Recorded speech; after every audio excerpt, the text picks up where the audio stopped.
Donc le travail excentrique dans les lésions musculaires a un intérêt.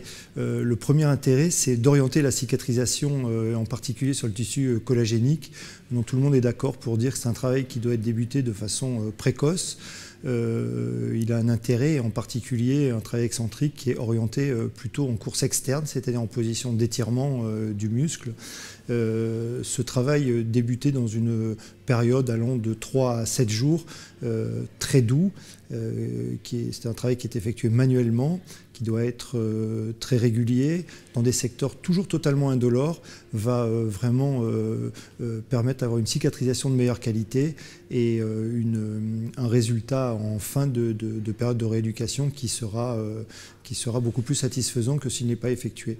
On le débute lorsque les contractions isométriques sont indolores et toujours dans un secteur angulaire qui peut être de 20, 30, 40 degrés, voire 50 degrés, mais toujours dans une zone qui est protégée et qui n'est pas algique.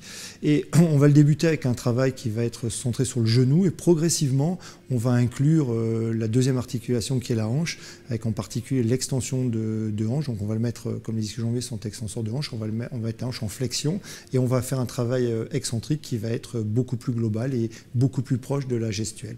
Au fur et à mesure de la progression, on va progresser en vitesse, en intensité, pour arriver en fin de rééducation à un travail excentrique qui sera dans des courses très importantes, avec une résistance importante et des vitesses qui seront proches de la gestuelle sportive.